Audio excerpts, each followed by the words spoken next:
So the question from the footballing world this week is, are Villa going to do a Fulham? Probably the silliest question out there, really, if anyone knows anything like Villa.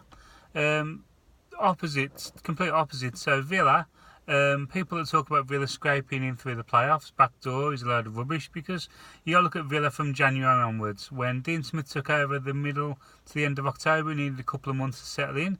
He needed to get his own players in. He needed to get Tyrone Mings, Courtney House. He needed to get El Ghazi firing, his own way of playing. He needed to get the players' fitness levels right to play his style of play. He needed to get Jack Grealish back. So when all that happened, we went on a 10-match winning run. So play that out over the season and we would have won the league. 100% won the league. And then it's a difficult question. It's a different question, not a difficult one. It's a different question. So can the team that's just won the championship or come second in the championship do well in the Premier League? Well, yes, they can, obviously. So Villa, in terms of what the business that they've done, remarkable.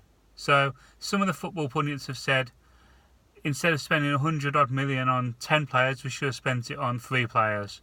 Well, firstly, we got rid of a lot of the older guard who did well for us, so we had to replace them. Second of all, you can't buy 30 million footballers without building your base. So Man City, where they are now, is based on them going around and building up. So I remember the time when Man City were buying Benjani, Gareth Barry, Clichy, Lescott, Rubinho. They weren't buying Aguero, David Silva, Vincent Kompany, Raheem Sterling for 50 million, Kevin De Bruyne. That all came based on what they managed to achieve. So it's a stepping stone where they are now. So if you look at where we are now in terms of the business that we're doing, excellent business. 10, 11 signings, maybe 12, but 4 or 5 of them were either players that Dean Smith knew or players that we had on loan last season. So you can only really count 5 brand new signings, which is a good way. Next season, top it up with 100 million spent on 3 players, good business, another centre forward maybe, another defender, etc. So you can't. Some of the football pundits are saying 100 million on 3 players rather than 100 million on 10. That's not the way to go. Villa needed squad depth. Villa needed, and we've done some good business. We've got some bargains.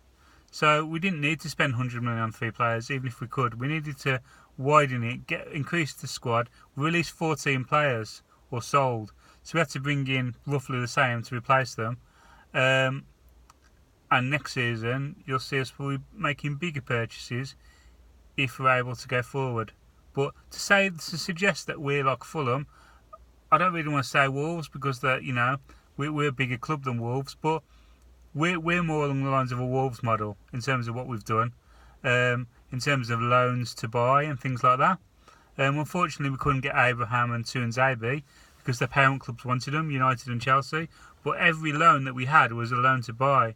And it's looking like try before you buy, in effect. If it works, you buy them. If it doesn't, then nothing gained, nothing lost.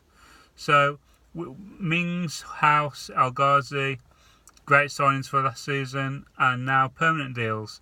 Jota, Dean Smith knows him well, comfortable on the ball, tricky, goals, possession of the ball, good signing. And Konsa, he's like Tuanzebe replacements, in effect. A young, hungry, attacking defender, good possession of the ball, fast, and then we've got some unknown entities like Nakamba could in effect be a Kante type. He could come in and rock the Premier League, and we could end up with the big boys after him in 18 months. But hopefully we'll have grown alongside that, so we can hold on to him. Douglas Luiz, obviously Pep likes him. Pep wanted to keep him, but we've got him, and it's a good deal for Villa, really, because if it's a success and he wants to stay at Villa, then win-win. If Man City come knocking on the door,